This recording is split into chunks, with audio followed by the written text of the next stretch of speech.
Hey folks, Patrick Francey here, host of the RAIN channel, CEO of the Real Estate Investment Network. Today, I am joined by a trusted partner of RAIN, as well as a good friend of mine, Jordon Spitters with Eximus Realty here in the Fraser Valley of British Columbia. Jordon is an investor-focused realtor, but he has a lot of insights into what goes on in the overall market, not only in British Columbia, but really specifically right from Vancouver through the Lower Mainland, Fraser Valley, right out to Chilliwack. And he's going to give us today an update of what he's seeing, number one, and what his kind of forecast is, the impact of interest rates, what's going on with listings, and even pricing. But before we get into that show, just a quick ask. Make sure you like, share, subscribe to the channel. Give us some comments. Tell us what you like about the show. Even what you don't like about the show, that's okay too. But these comments give us the information we need to grow this channel and to bring you the kind of content that you'd like to see from us. So please enjoy, and let's get this interview started. Hey folks, welcome to the RAIN channel. Patrick Francey here, and I am joined by Mr. Jordon Spitters, a trusted partner of the Real Estate Investment Network and part of the Eximus team here in the Fraser Valley. Jordon, thanks for joining me. Thanks for having me. So, we have spoke with you a number of times over the course of many months now, looking at what's going on in the real estate world and, what do investors do? What do they don't do? I mean, we are looking at kind of coming out and into the fall. First question I want to ask you is, given what's going on with the historically low, listings, really Vancouver, Lower Mainland, Fraser Valley, I think that I heard 40-year lows. I don't know if that's true. Maybe you can put in that correction. But as we kind of slide into the fall here, what are you seeing as we go into the fall? Are you expecting an uptick in listings, more activity? What's your thoughts? Yeah, I think historically, as we head into the fall, things pick up. Now, we haven't had an extraordinarily slow August by any measure, at least compared against last year. It's actually up. Most markets are up about 3-4%. Some cities like Langley have done better than others, and they have a year-over-year improvement of 10%.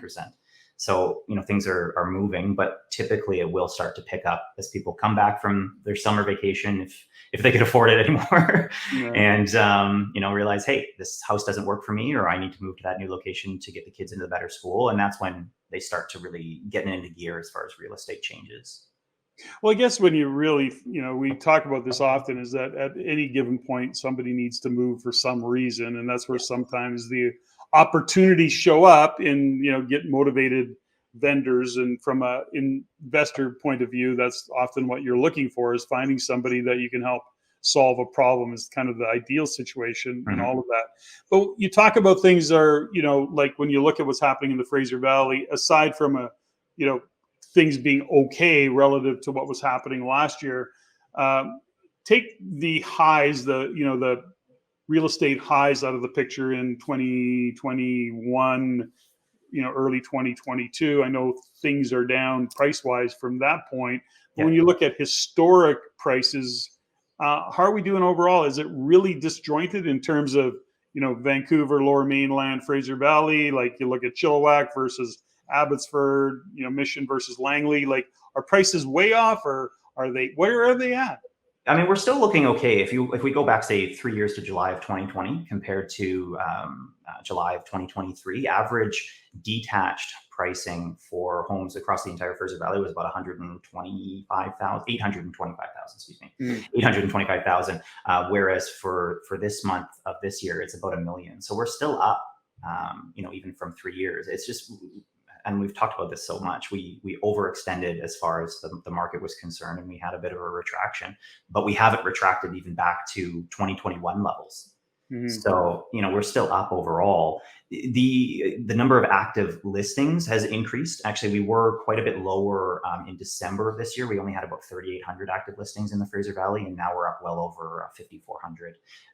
Historically, that's actually pretty close to our average, not taking into account the immigration and population growth. So our per capita number of listings is lower than historic average, but unfortunately, I don't have that number broken out. Yeah. So there are fewer homes per person, but the total number of homes is close to the average.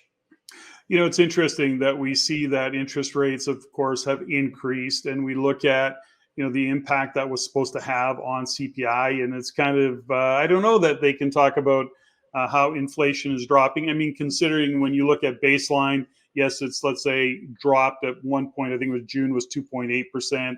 July was 3.3%, and, but that's on top of an existing baseline. So the thing about it is that I always look at it and say, well, prices haven't dropped. Let's make no mistake about that. Yeah. They're only up 3.3% on historic highs.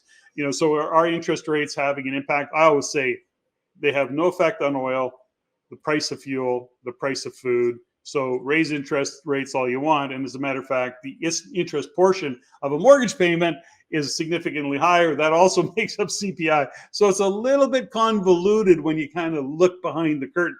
Now, what's your call? Where are we going with interest rates? What's your thoughts? I don't think we're out of the woods yet myself. I mean, housing represents 30% roughly of CPI.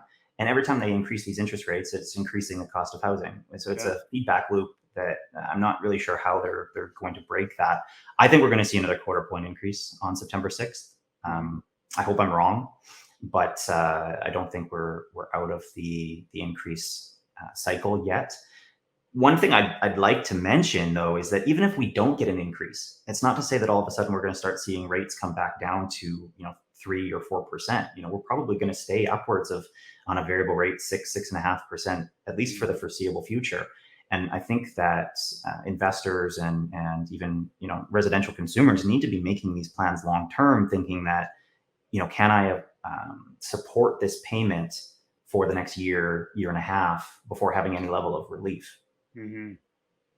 Those are tough decisions to make. And thinking about to your point, if you were part of the, I guess, group of buyers that got in and got a 2% or 2.5% rate, potentially that rate is doubling, or it has at least doubled. Let's say it even comes back. You're still, you're into that double range is my point around it. And can you actually take it on and afford it? I will share that I'm having to renew a mortgage on a light industrial that I own in Edmonton, and on a property. And it literally came due, and the best rate they've offered me was a 5-year 8.75%. And so I was a little disappointed with that bank, and I'm going to shop them harder this time because I know I can do a little better. But the reality of it is I can only do a little better, not a lot better. And as you know, getting a commercial mortgage, there's a lot of costs involved in that. So then I got to weigh it. And so it's really a convoluted position. But I stayed with a 1-year open and 9.4, I think what it is. And my payment on that property went up over 50%. So, and the good news is that I can take it, but it's like, holy cow, these are crazy numbers. And, where's it all going to go? So when you look at interest rates and you think, okay, well, let's just say they pause. What do you think that's going to mean to the real estate industry? Because, the other side of it that we talk about CPI, they raise interest rates. That means rents are increasing to the degree that they can. And lots of people are figuring out workarounds to get those rate increases.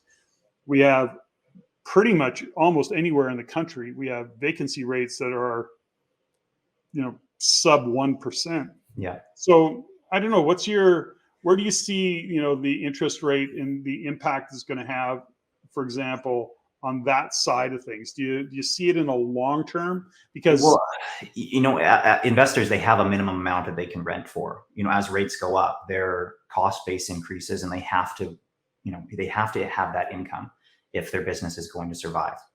And renters typically don't understand that. They just see the number go up and they say, "Oh, greedy landlords." It will have to go up, but it's not as if renters have unlimited income as well. Right. I mean, we're starting to see more and more industries giving cost of living increases, but it's not in line with inflation, and folks don't have unlimited money. So there is a breaking point there. And I think we've kind of, like, even on one of my own, I've got a basement suite that I'm looking to rent, and I tried to increase it relative to the kind of market growth in that area, it was up about 10%. And I actually have had to revert it back down to my kind of 2-year historic average rental rate on it in order to get traction. So I think certain products, they have, a ceiling as far as price is concerned, and we're starting to get there. More metropolitan centers like Vancouver, we're starting to see average 1-bedroom is $3,000 a month. Crazy. There was a 200 square foot. I've been in larger prison cells. Okay, and this 200 square foot studio apartment listed in East Hastings, so not a great neighborhood, and they wanted $2,000 a month. They had an 18-person wait list. So I mean, there's still people out there paying it, but for how long, I think, is my question. And we can't just continue to ask for more and they will come. I don't think that's a reasonable and rational position. Yeah. So, as an investor on the outside looking in, if you're looking at a property and going, well, I can just rent this for X to cover my costs, I think you really, really need to be doing in-depth market analysis, talking to other landlords in that area if you can, or property managers, and getting a feel for whether or not they're successfully getting these numbers, how easy it was for them to get them, and just spending more and more time doing your due diligence. It's another problem that is showing up in a couple of things, and that is around exit strategy. There's some issues. Let's just talk about investor. I mean, exit is, you better have a plan more than ever. But this has shown up a couple of times with investors who've been in the market. They own a triplex, fourplex, doesn't matter, duplex even in some cases for sure. Yeah. Where they've actually rode the wave of increase, and things were cash flowing and interest rates. They're looking at interest rates. They're going, something, I'm not interested in carrying it. I'm going to sell. But they bought a property for $600,000. It's now worth $1.1 million this many years later. And now anybody buying it as an investment property, which is really what it's designed to be, how are they going to cash flow on that property at 1.1? Now, what are you seeing in terms of what does somebody do in those scenarios? Well, so I've been in that situation a lot this year where my investment clients have said, I made good money. This was a good buy. I'm ready to cash out and put it into something else, or maybe sit back and reinvest when things make a little bit more sense to me.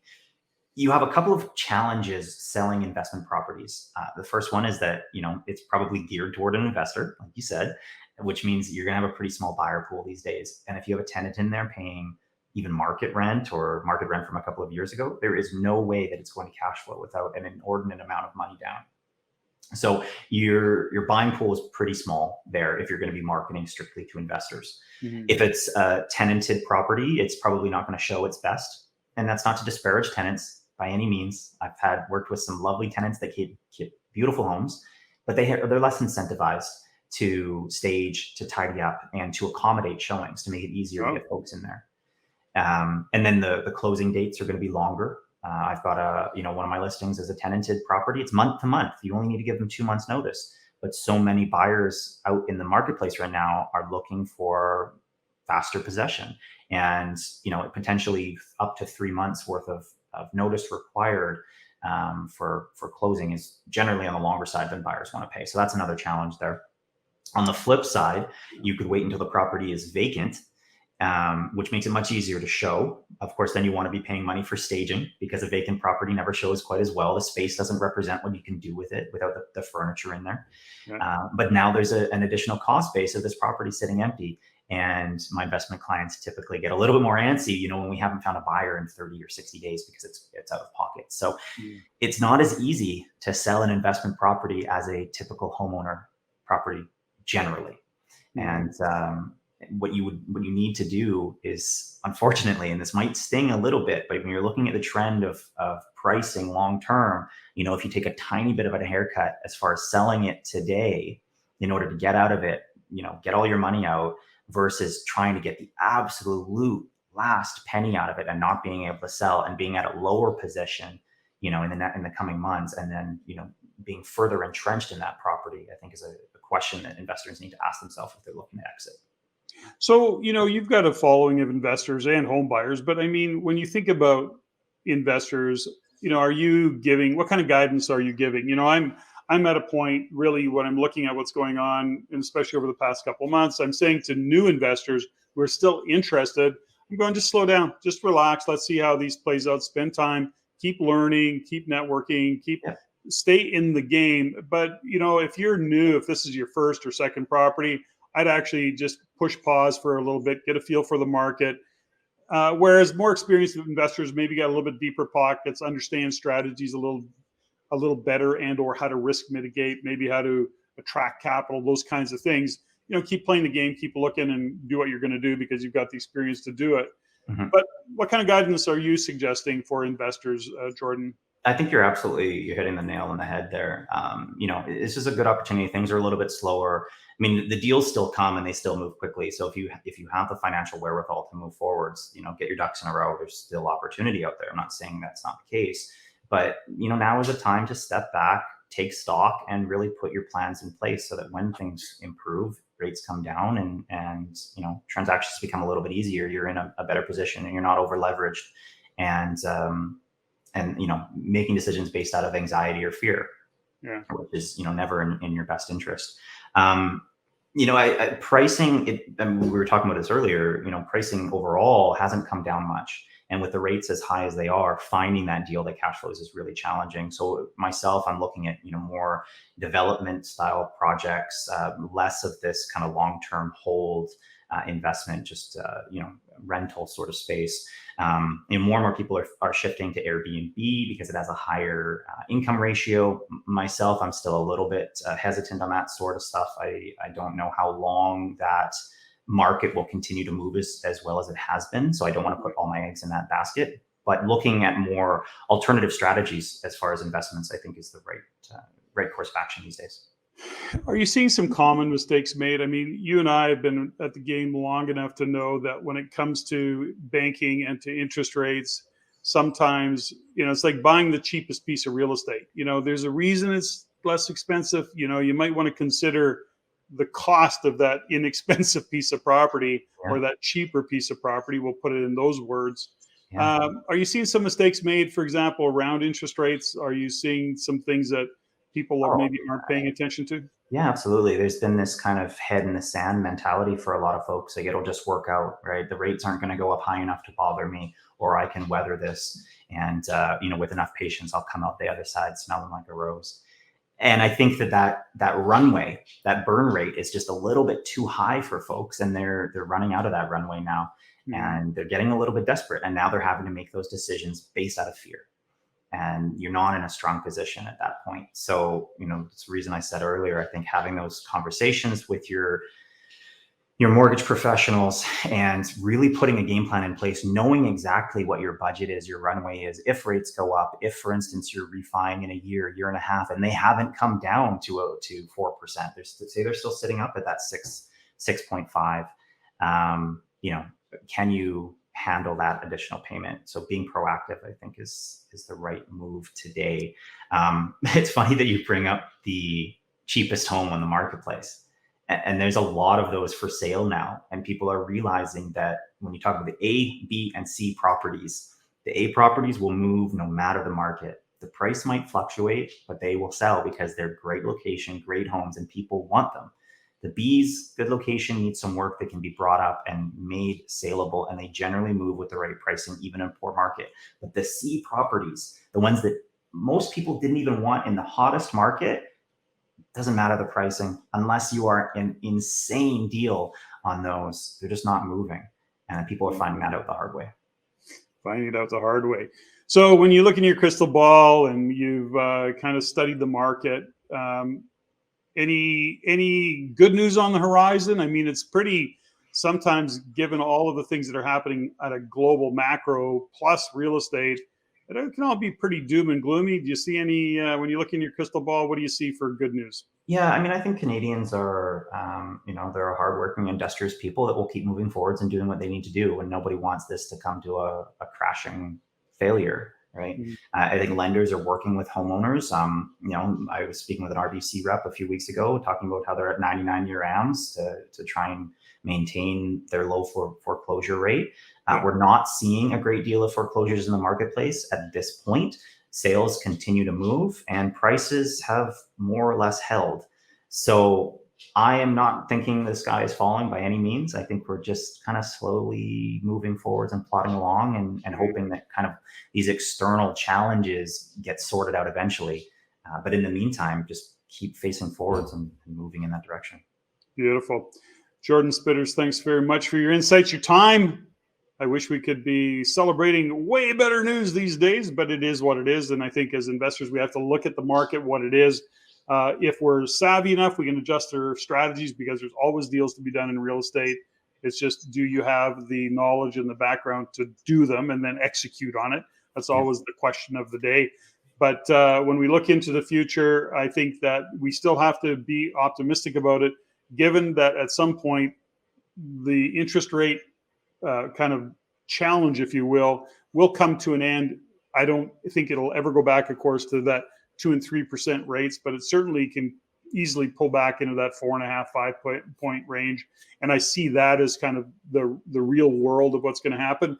But I guess time will tell. We don't know what this, I guess, global macro government, Bank of Canada, central banks around the world. It's a little bit kooky to try and second guess that game. But anyways, thanks for your time, Jordon. Thanks so much for having me, Patrick.